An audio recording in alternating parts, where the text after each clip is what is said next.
Votos cordiais de saúde e paz a todos. Como foi falado, estamos caminhando para a conclusão deste mês e elegemos especificamente falarmos do tema pais e filhos, a justiça das reencarnações. Então agora o tema ele se volta de maneira bem específica, depois de transitarmos durante todo o mês falando de contextos, conceitos importantes, mas agora vamos focar a relação desses tutores e dos seus respectivos filhos, obviamente naquilo que a doutrina espírita ela nos traz, porque é comum entendermos que quando estamos na nossa realidade da matéria, e é indiscutível, que somos influenciados pelos estudos diversos de todas as áreas, em especial nesta do comportamento, na fase em que passamos, se tornando mais desafiador ainda o contexto da família e das diretrizes no qual devem ser passadas adiante para os filhos, no objetivo comum, e eu posso dizer até eterno, ou constante, seria a palavra mais feliz, de que esses filhos atinjam as metas traçadas por aqueles pais que sempre desejam a felicidade e a alegria de todo o clã. Enquanto estamos vivendo nesse contexto da materialidade e observando esses conceitos, cria-se de imediato alguns conflitos, alguns choques, no qual entra na história chamado como choque de gerações.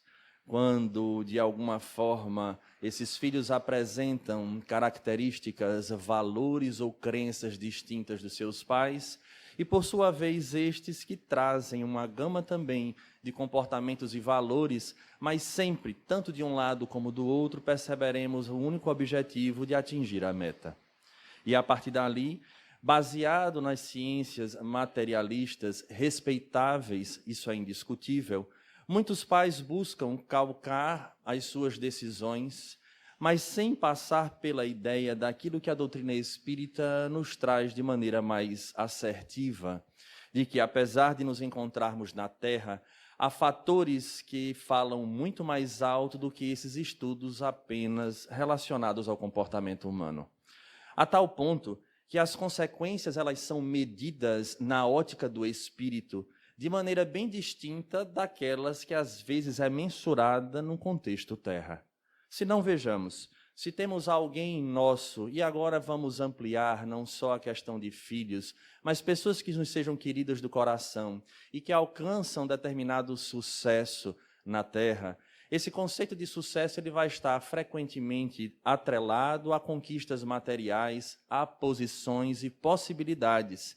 E não são poucas as vezes quando nós nos surpreendemos que pessoas que num primeiro momento nós acreditamos que atingiram sucesso, e vemos muito isso em pessoas que se destacam no mundo artístico, quando menos percebemos, quando se menos se espera, apresenta-se condutas, e não só, mas acima de tudo, consequências, que imediatamente nós questionamos se de fato eles atingiram o sucesso que nós planejamos. Tornam-se verdadeiros aprisionados a determinados tóxicos, ou não conseguem mais ter um sentido existencial, porque o sucesso que nós acreditávamos que lhe faria bem foi o elemento pelo qual esgotou todas as possibilidades de vida em termos de estímulo, e não encontrando mais um estímulo para viver, entregam-se a fenômenos de suicídio indireto. Às vezes a questão de festas, bebidas, enfim, mil possibilidades, quando não, num sentido oposto, caem em profundas depressões ou melancolia, porque aquilo que se planejou foi atingido, mas verdadeiramente falta algo que a matéria não possibilita. Trazendo esta linha de raciocínio para o contexto família, iremos observar pais que agem da mesma forma, num exercício profundo de fazer com que as atenções e as forças se voltem para os seus rebentos, no objetivo de proporcionar-lhes tudo de bom para que atinjam essas metas existenciais. Não obstante, a doutrina espírita, ela vem nos trazer conceitos diferentes e buscando ampliar as nossas vistas não para que esses fenômenos de sucesso na matéria fujam aos nossos padrões, mas para ampliarmos e mostrar que a responsabilidade do tutor ou dos tutores não deve ser apenas essa perspectiva material, porque na condição da ciência, temos que entender que partimos de uma genética. E a partir daí vai se estruturar toda uma pauta de conduta, e aí sim entra o contexto do meio, para que comecemos a direcionar esses indivíduos. E a partir dali nós projetamos sobre eles muitas situações que já são frutos das nossas próprias experiências, ainda na atual existência. Mas se o plano fosse assim perfeito, era uma maravilha. Não obstante, essas crianças, desde cedo, apresentam traços de personalidade, desejos e vontades muito diferentes, às vezes, do que se aguarda, em especial quando estão imersos em determinado meio, que não apresentam ou possibilidades aparentes de vir à tona aquela tendência, e ali começam os choques e os conflitos, em especial quando chega na fase da famosa adolescência, que vale salientar que hoje se encontra cada vez mais precoce.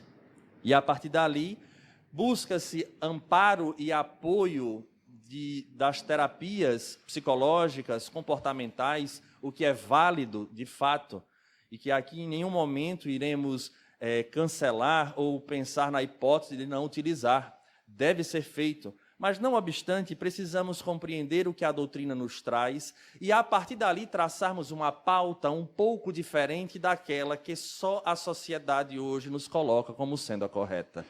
Porque a primeira defesa do ego dos pais é dizer assim: não existe uma fórmula para educar. Em tese, até a ideia pode até ser válida até o capítulo 3º. Dali por diante, nós começamos a perceber que há, sim, algumas normas e padrões no qual elas irão nascer de acordo, indiscutivelmente, com a necessidade de cada um. Então, às vezes, uma regra utilizada para A não funciona para B, mas tanto o padrão A como o padrão B, em essência, obedecerá a um padrão superior. Porque nós estamos falando de mecanismos, e aí sim, nesses mecanismos, há diferenças, não obstante a essência ser a mesma. O que estamos querendo dizer com isso? A doutrina espírita, então, já nos formula uma primeira grande problemática.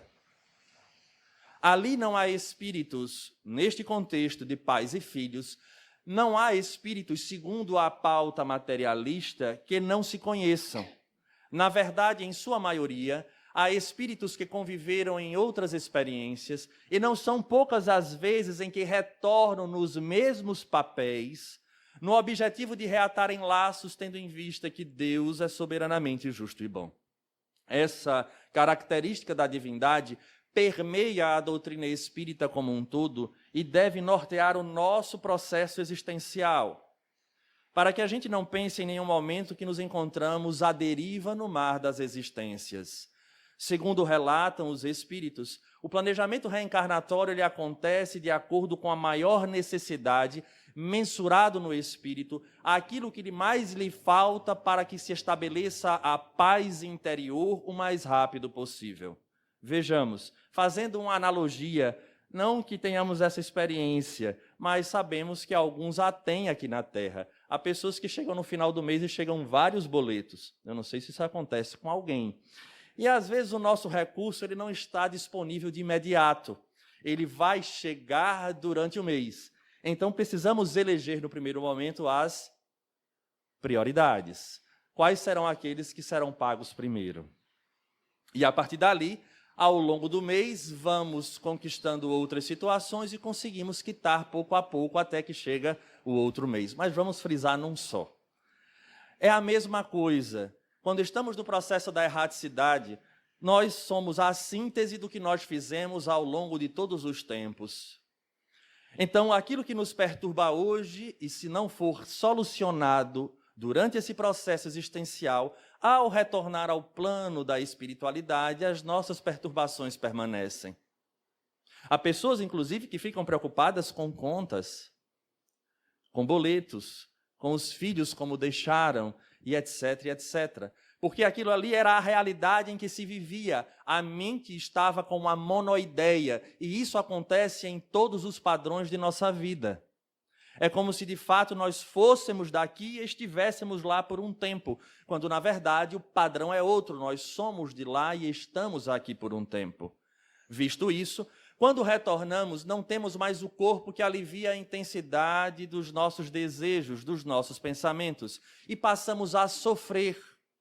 E no momento em que sofremos, obviamente, em especial, quando avaliamos os equívocos que cometemos durante a existência, relacionado aos mais próximos, porque estamos partindo do zero, porque isso é um ciclo.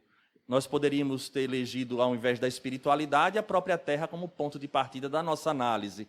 Nós estamos vendo o final de uma existência e a preparação para a próxima.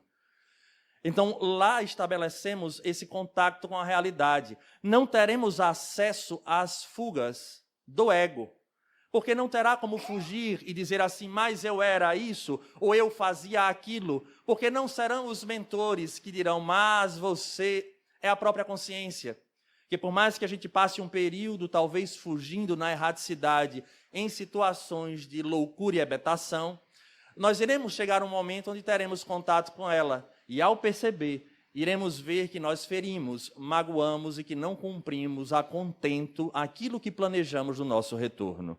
Sendo assim, temos a oportunidade agora de entrar em contato com esses mentores que, olhando para cada um de nós, diz, olha, aquelas pessoas, né, no qual você se vinculou e que você feriu, magoou, fugiu aos padrões da lei divina, que é importante que se diga, que é exatamente, segundo os Espíritos, a única verdadeira, a que indica o que o homem deve e não deve fazer, e o homem só é infeliz quando dela se afasta, ele terá a condição, ou nós tivemos a condição, de planejar o nosso retorno.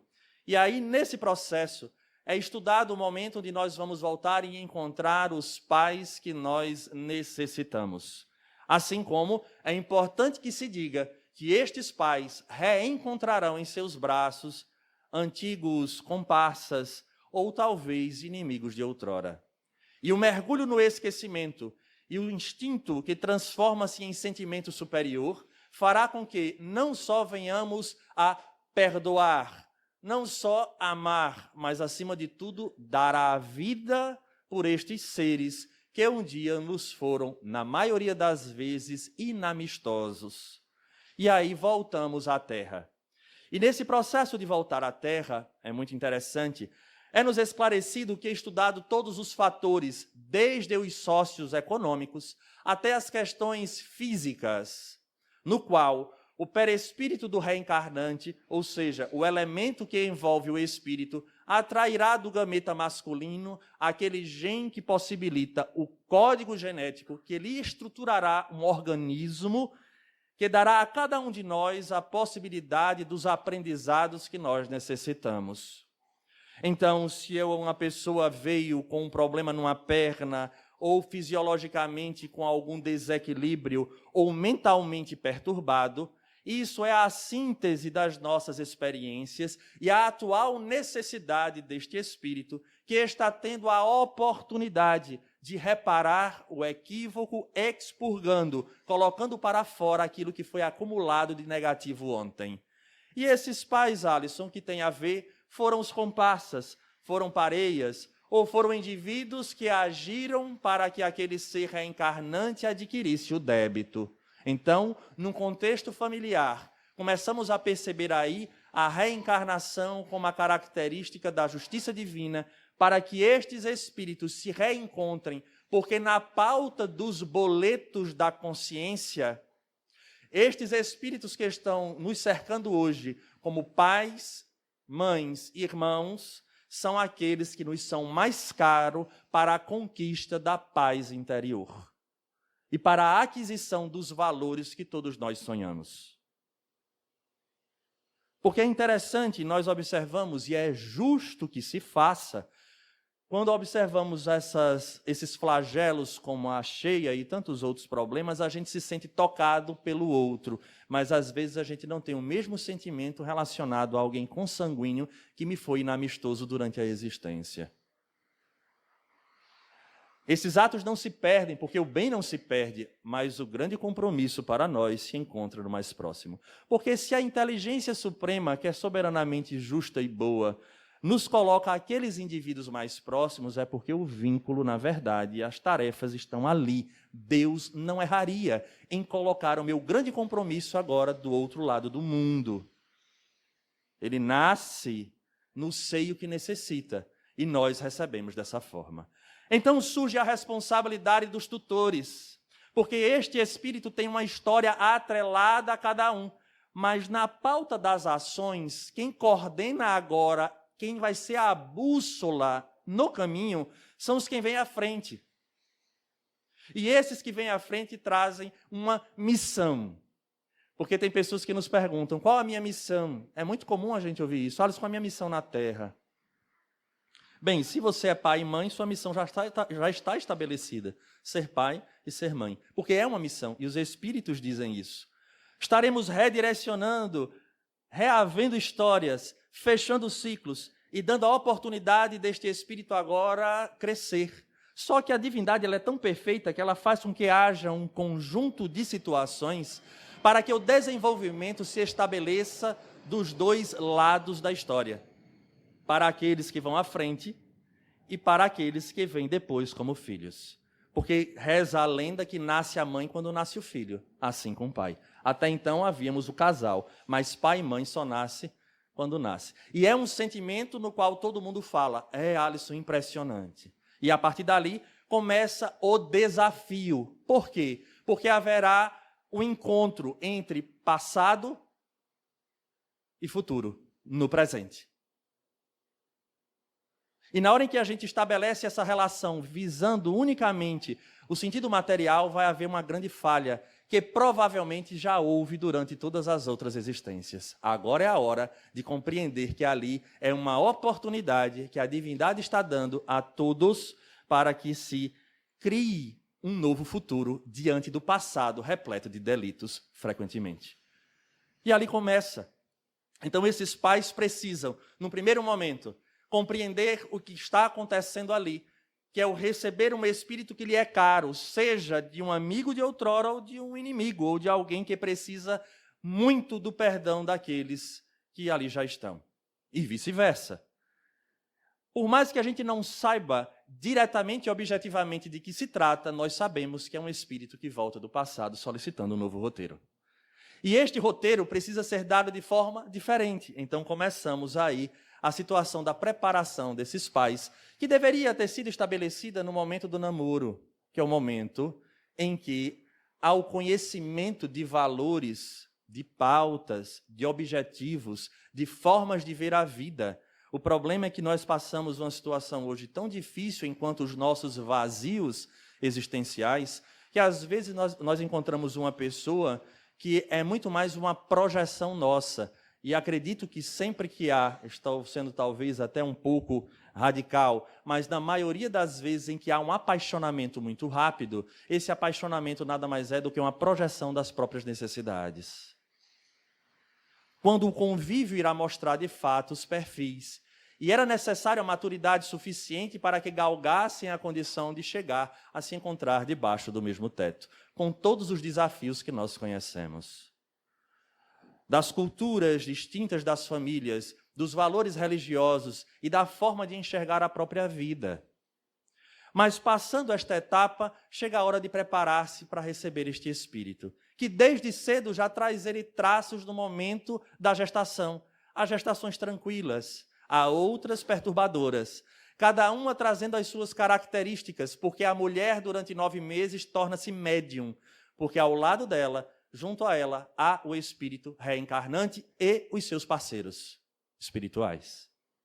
Então a família deve voltar-se para a recepção deste espírito, lendo, estudando o Evangelho, buscando conhecer esse padrão de conduta no qual o Espiritismo vai nos trazer para que se estabeleça outros padrões que não só o da sociedade, como falávamos.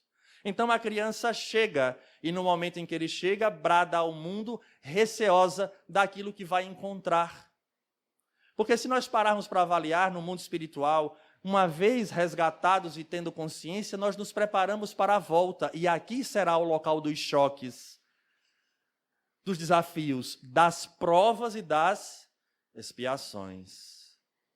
Então, desde cedo, o Evangelho segundo o Espiritismo vai dizer que os pais têm a condição de enxergar nos seus filhos os defeitos que começam a apontar. E aí é onde nós perceberemos que em tudo na vida é equilíbrio. Há pais hoje que delegam essa condição da educação por conta da necessidade de manter a casa, e isso nós não estamos aqui colocando nada de equivocado, porque não é a quantidade de tempo que se passa dentro de um lar, mas é a qualidade do tempo que se passa nele. Observamos famílias inteiras que desde cedo fazem um jogo entre os tutores para quem cuida da criança, porque um agora está fazendo isso, do mesmo jeito que eu faço, você faz.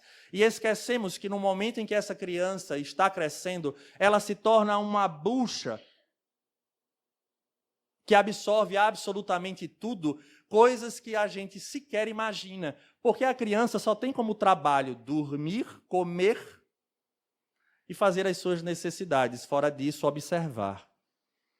E esquecemos um padrão que o Espiritismo coloca, que a criança, nesse período de desenvolvimento, ela se encontra mais lá do que cá. Quem aqui nunca teve a experiência de um familiar criança que não tem os amigos invisíveis? Quando não se tem a surpresa de apontar em determinadas fotos de família a condição de conhecer avô e vó ou alguém que já partiu e diz, olha, esse é fulano. Mas fulano já tinha desencarnado quando você chegou. O que é que nós estamos querendo dizer com isso? Que estamos numa zona em que esse passado, em que essa condição de perceber a energia da ambiência é muito marcante. E a criança se perturba frente àquele ambiente que está sendo a priori hostil, porque os pais não conseguiram ainda absorver a responsabilidade desta missão sobre este espírito. Então entrará na formação desta justiça da reencarnação, primeiro grande desafio, e que vai seguir, acredito, uma boa parte da vida, chamado renúncia. Porque a renúncia é filha do amor genuíno. Percebemos pais, às vezes, que vão à praia com os filhos, às vezes fica de costa para o mar tomando conta da cria. A gente olha para aquilo ali, ó. O pai e a mãe não estão tomando banho. Quem está tomando banho é a criança. Há um cuidado em deixar, às vezes, determinados hábitos que são deletérios, inclusive no período da gestação, porque percebe que está gerando para este ser determinados problemas que advirão mais adiante.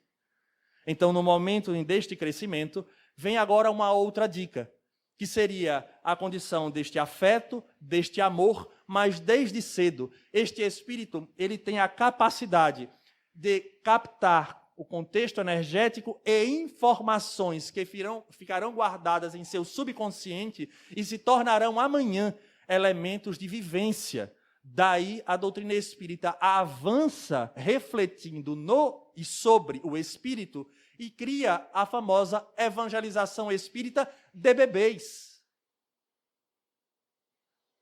Então a gente vai ver as criancinhas aqui com 1 aninho de idade, com 2 aninhos entrando em contato. E nós vamos observar em determinadas famílias espíritas que têm a base cristã, que há um reconhecimento quase que de imediato com algumas figuras. Parece que tiveram contato já. Parece não. Tiveram. Porque se os pais seguem esta norma, esses espíritos já se preparavam e faziam parte deste convívio no qual agora nós estamos aqui conversando.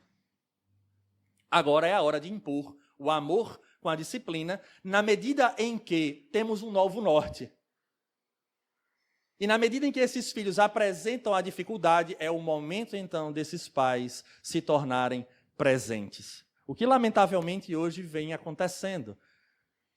Não é a presença, é o suborno. Para ver se compra aquela dita paz. em que muitas pessoas pretendem quando o lar começa a se acumular de indivíduos.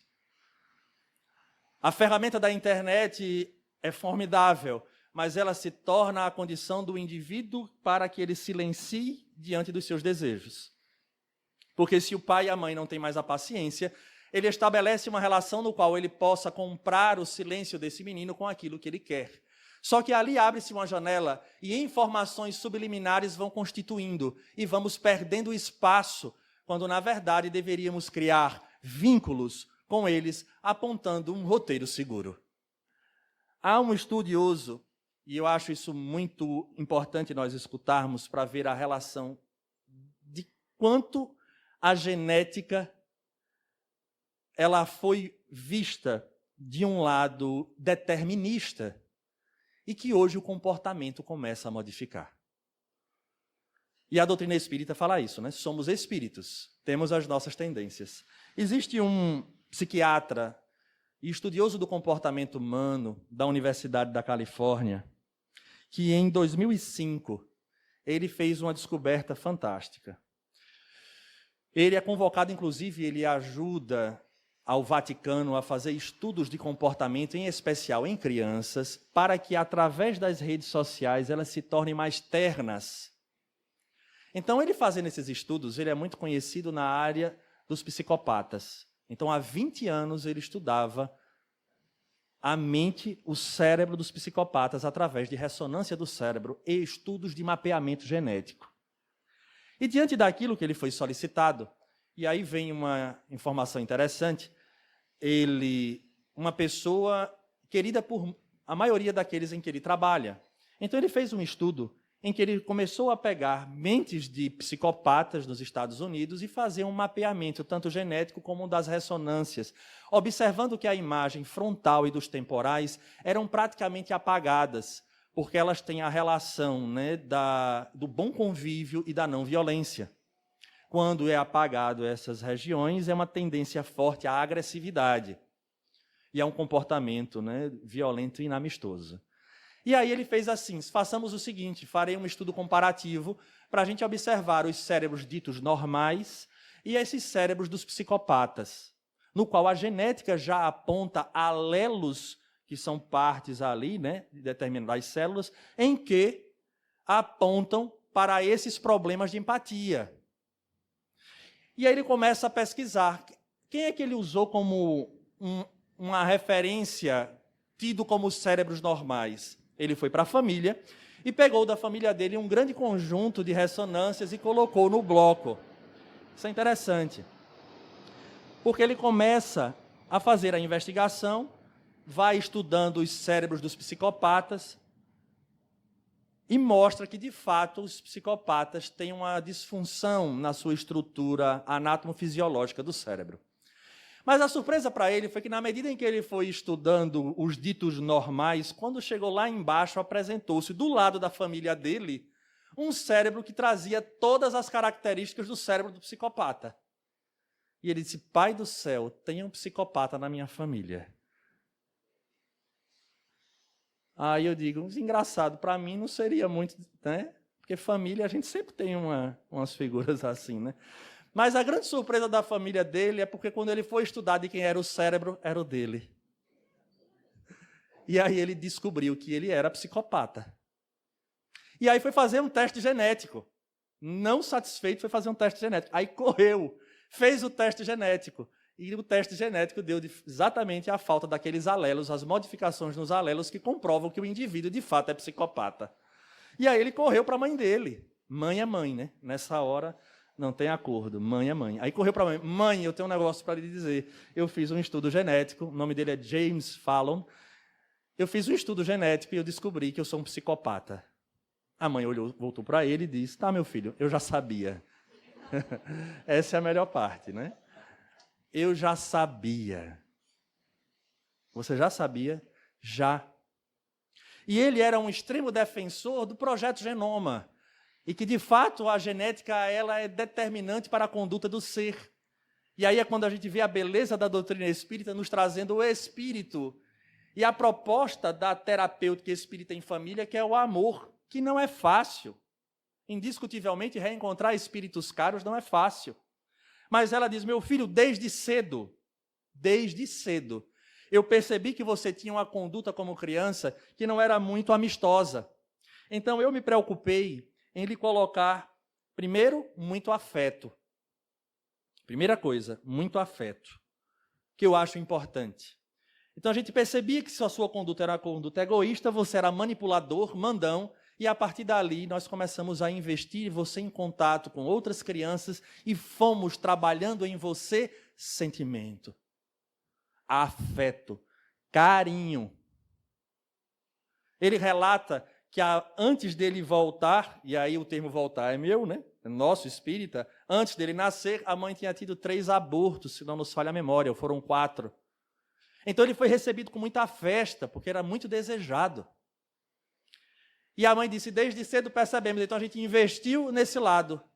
Ele encontrou uma jovem, quando tinha 12, 13 anos, namorou essa adolescente, ele era adolescente também, namoraram durante toda a fase de juventude, casou com o primeiro amor, tiveram filhos, e ele hoje é avô.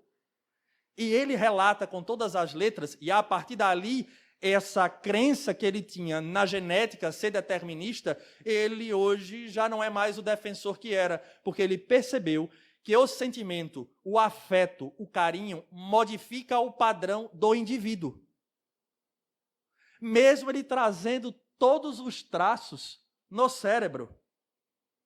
E a questão na genética.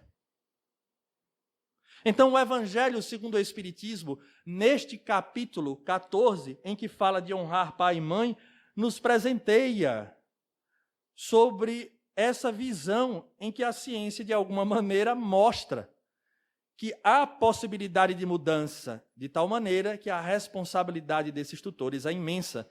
E aí diz aqui, lembrai-vos de que Deus perguntará a cada pai e a cada mãe que fizestes do filho confiado à vossa guarda. Olha a pergunta. E como nós falávamos, esse processo do retorno, ele fará com que a gente entre em contato com as nossas ações. O que fizeste dos filhos que vos confiei? E ele complementa, se ele se conservou atrasado por culpa vossa, tereis como castigo vê-lo entre os espíritos sofredores, quando dependia de vós que fosse feliz. Opa!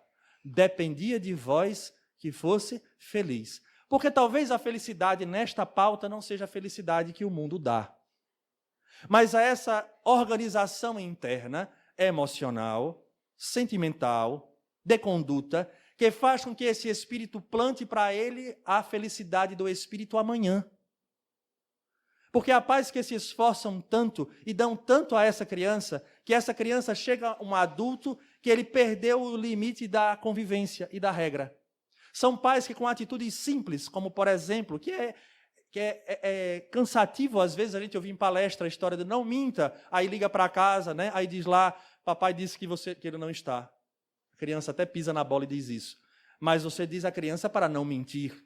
Então começamos a perceber que na visão da doutrina espírita, os pais são aqueles que têm a responsabilidade de mostrar o roteiro. E para isso é preciso que haja um preparo, um estudo. Eu sou um defensor ferrenho da evangelização de pais, mas não em ter um momento para evangelizar. Esse é o nosso momento de evangelização de pais. Onde vai se aprender o porquê de determinadas situações e, acima de tudo, a anular esse mal. Agora, às vezes se demora, porque o mundo foi tão convidativo que esqueceu que ali havia um espírito. Então, qual é a norma que nós falamos no início? É a vivência, é apontar o que o próprio Jesus havia dito. Deixai que venham a mim as criancinhas. A gente sempre olha para essa passagem no sentido físico. Mas deixai que venham a mim as criancinhas, me apresentem a elas como roteiro.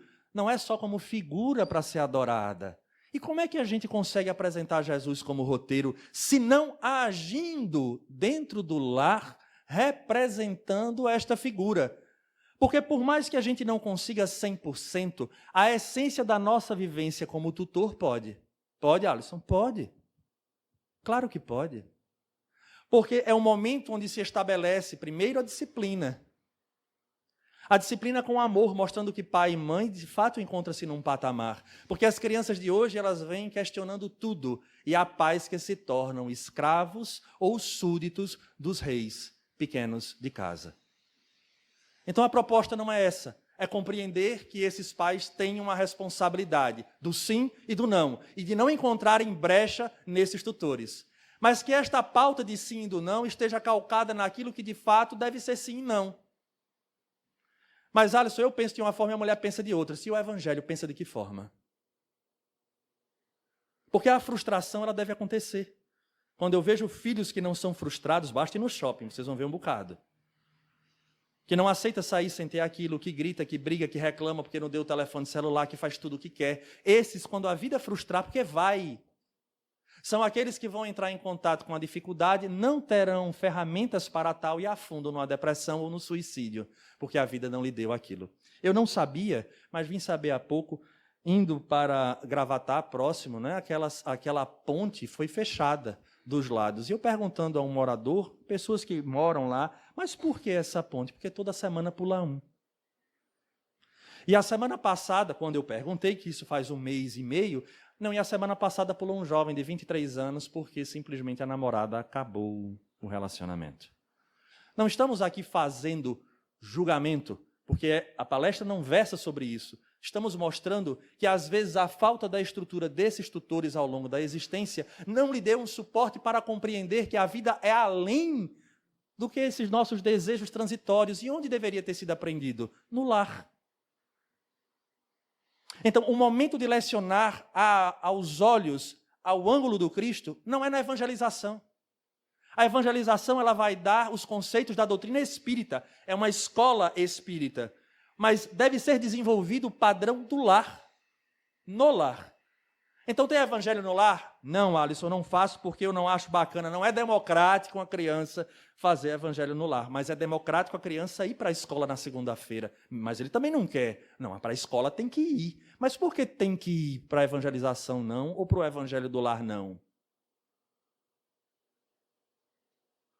Porque a aquisição dos valores do espírito não são mais importantes do que simplesmente a aquisição dos valores da matéria, porque às vezes as pessoas conquistam na matéria, mas tem um detalhe, a vida apresenta reveses, como esse.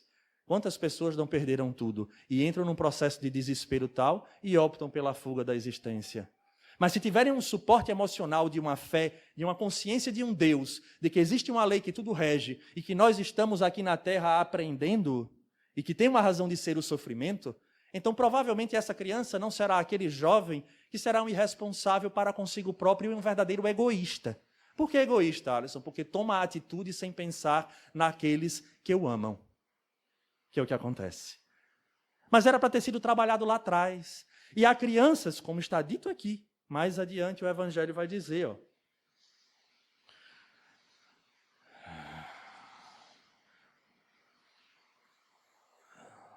a tarefa não é tão difícil quanto poderias imaginar. Não exige o saber do mundo. Tanto o sábio quanto o ignorante podem desempenhá-la. E o Espiritismo vem facilitar o seu desempenho, dando a conhecer a causa das imperfeições do coração humano. Desde o berço, a criança manifesta os instintos bons ou maus que traz da sua existência anterior, devendo os pais aplicar-se em estudá-los. Não se estuda vendo Instagram. Não se estuda perdendo tempo com outras coisas que não olhando para o filho, para a filha, sentando à mesa para um almoço e para uma janta. Como foi seu dia? Me conte o que aconteceu. Tire o telefone da mesa. É o momento da família, do reencontro que foi combinado na espiritualidade. Estudar os defeitos é a hora de trabalhar, mas o problema é que missão dá trabalho. E é a hora de ter trabalho para amanhã não virar lágrima de sofrimento. E aí chegam para nós, às vezes, aqui, muitos, a criança com 15, 14, 16 anos, Alisson, não arruma uma cama, não faz nada para ajudar a família.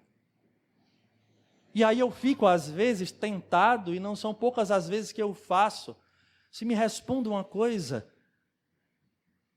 Quando ele era criança, quem é que organizava os brinquedos? Quem brincava com ele? Não, era uma babá. E a gente não tinha tempo, deixava a babá. Certo, e acabava a brincadeira, quem arrumava? Não, era sempre alguém que arrumava, enquanto a gente ia levar para tomar banho. Compreenda que do mesmo jeito que James Fallon saiu da condição de psicopata para a normalidade, foi a presença dos pais e o afeto pela disciplina, inclusive imposta com amor, esse indivíduo pode vir numa conduta praticamente dentro de uma normalidade, e essa frouxidão que a nossa sociedade adota gera o problema de amanhã, porque todos nós temos velhas tendências. Então se estuda e a partir dali se coloca, mas Alice, isso é trabalho infantil, se arrumar um brinquedo, uma cama, tirar um prato de uma mesa, isso não é trabalho infantil, isso pode ser feito até de forma lúdica. Vamos arrumar aqui, botar na caixa, vou contar até 10, quem fizer primeiro recebe um beijo. E ele começa a entender que ele faz parte de um pequeno grupo social chamado família, que é a escola mais intensa que nós temos. Então, se ele aprende a ter afeto e a desenvolver a disciplina e a ordem dentro daquele universo, ele vai extrapolar aquilo agora para a escola, depois da escola a sociedade. Mas se esses valores não foram plantados ali, se os pais não estudaram ali, esse espírito que planejou voltar, pedindo uma nova orientação, vai ser natural que o ciclo volte, porque o que acontece frequentemente é o ciclo das nossas reencarnações.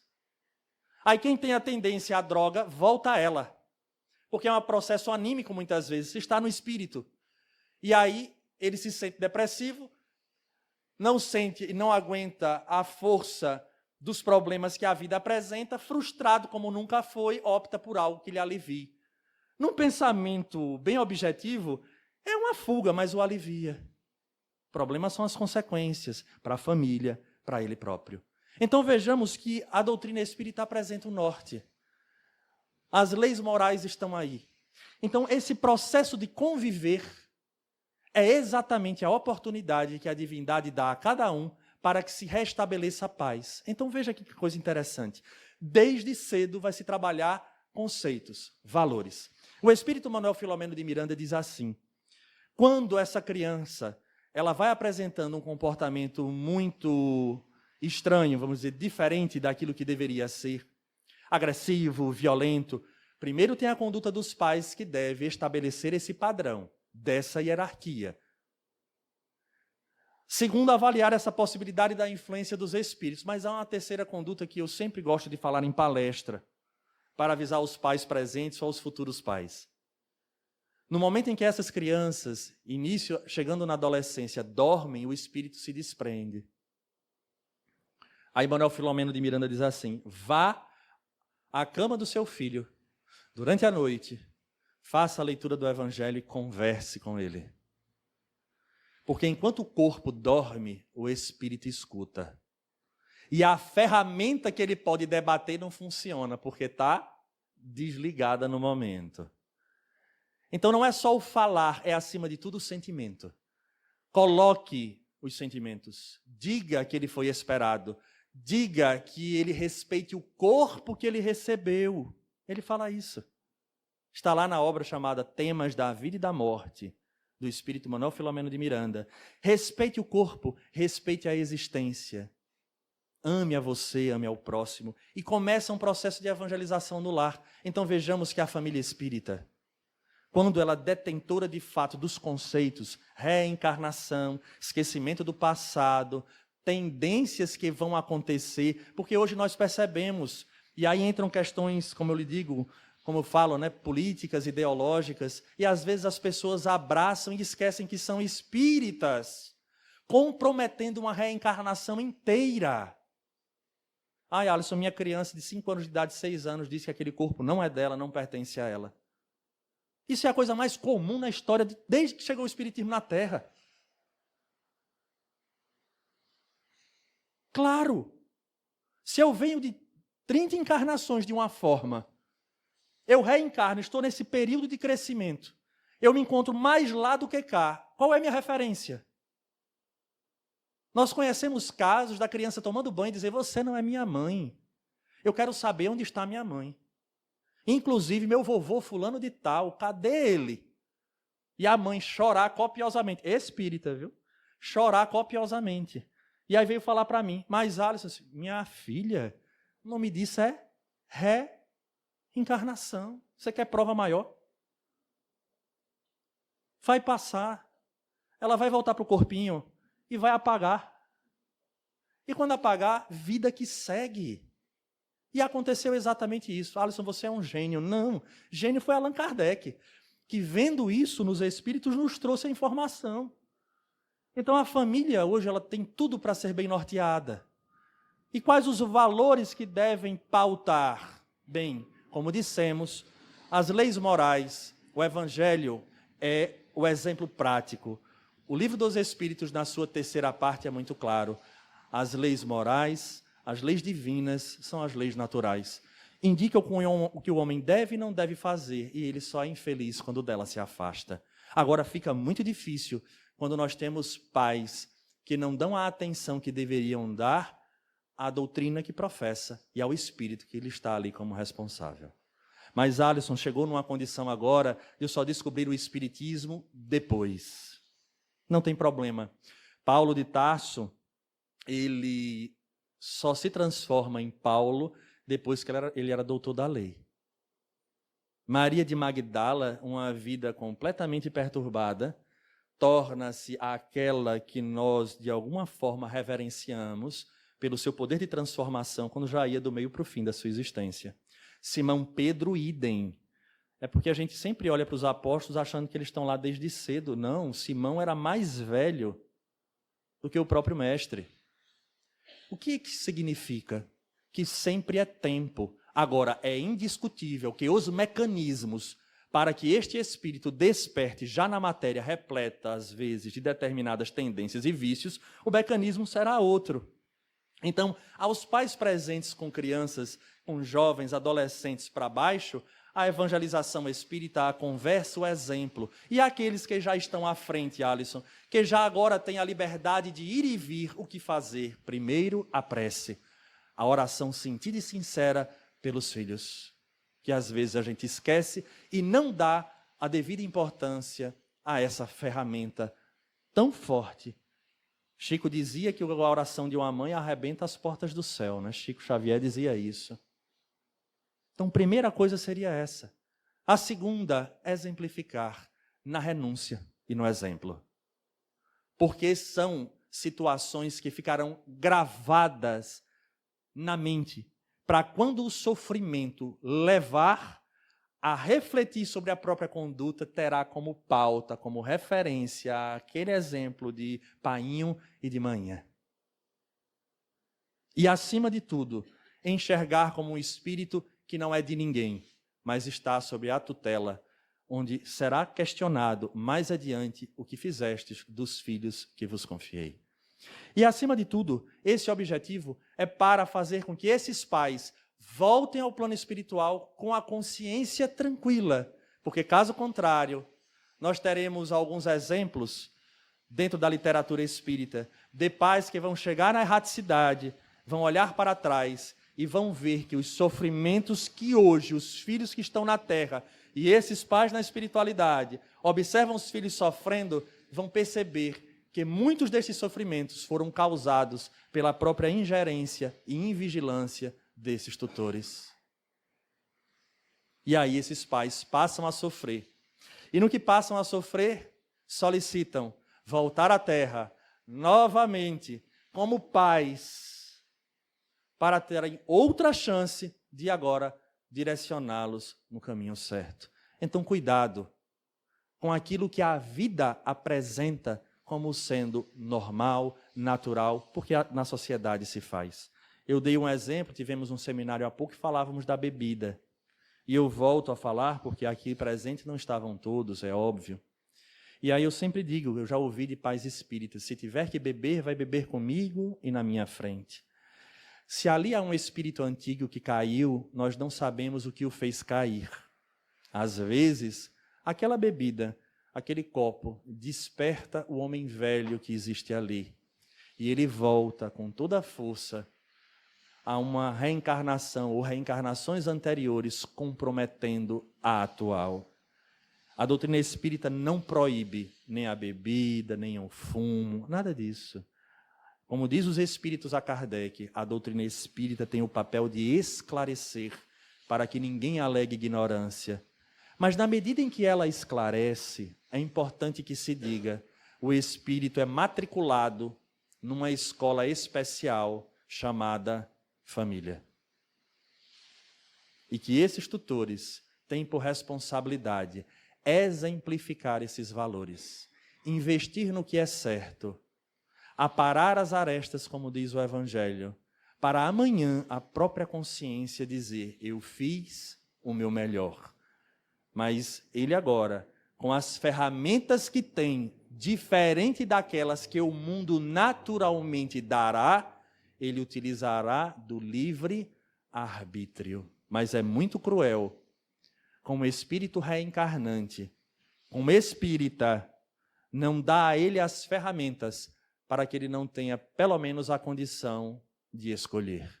Porque na hora em que os pais falem em suas missões, estes filhos passam a ter uma tendência imensa ao retorno aos equívocos, porque nenhum outro horizonte lhe é apresentado.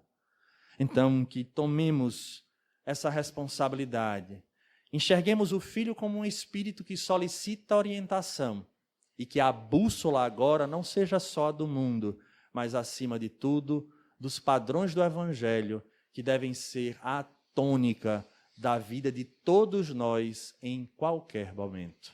A todos, um grande abraço, votos sinceros de saúde e paz.